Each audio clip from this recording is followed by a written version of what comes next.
Che cosa hanno in comune una rana e un fumatore? Lo vedremo tra pochissimo. Sigla.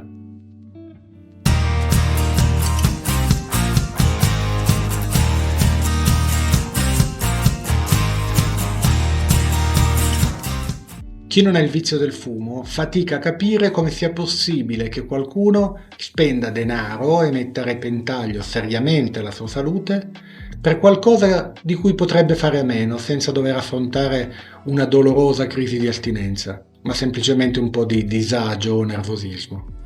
Per aiutare chi fumatore non è a capire, dobbiamo innanzitutto partire da un presupposto. Il fumatore non fuma perché gli piace fumare. Se chiedete infatti a un tabagista quante sigarette si gusta veramente, vi dirà che non sono più di 3 o 4 al giorno. Generalmente sono quelle che fuma associate ad altro, come una bevanda alcolica o dopo il caffè.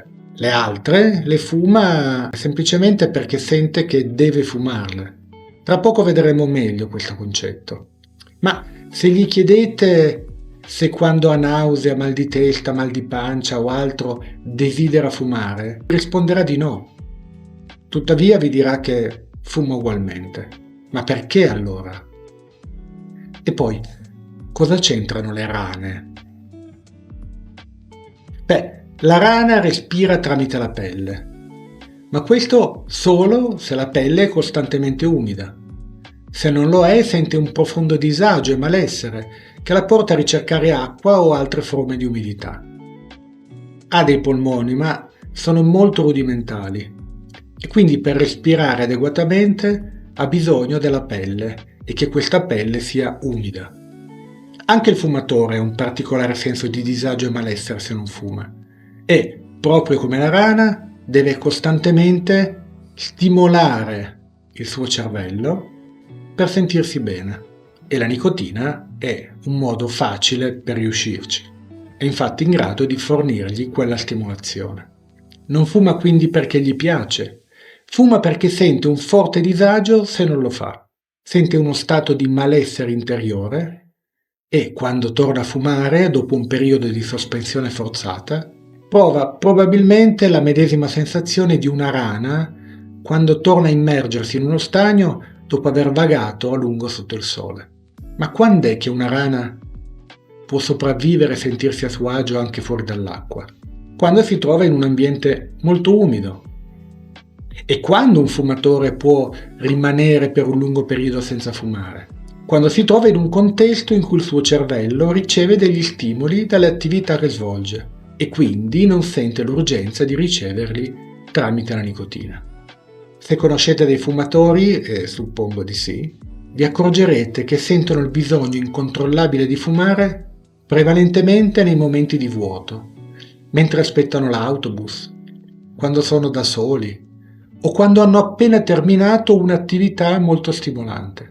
In quei momenti, infatti, non ricevendo più stimoli dal contesto esterno, sentono una sensazione di disagio, disequilibrio, che compensano proprio con una sigaretta. Proprio come una rana che percepisce un notevole calo di umidità nella sua pelle e va a cercare uno stagno in cui tuffarsi, il fumatore esce dal cinema e cerca nervosamente il suo pacchetto di sigarette. Il fumatore accende la sua sigaretta anche prima di iniziare una nuova attività. Proprio come una rana cercherebbe di idratarsi bene prima di affrontare una passeggiata intorno allo stagno. E questo per il timore di trovarsi in una condizione di disidratazione. Per la stessa ragione il fumatore si sente molto a disagio a pensare di uscire di casa senza il suo tabacco. Se non siete fumatori, è possibile che possiate comprendere profondamente questa situazione se pensate al rapporto che avete con il vostro smartphone. Riuscireste a uscire di casa anche per poche ore senza portarvelo dietro?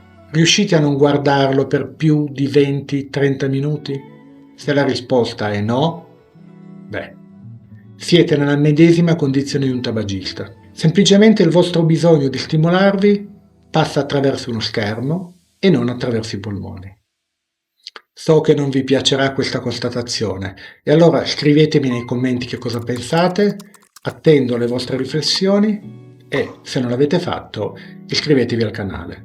Ciao e ci vediamo al prossimo video.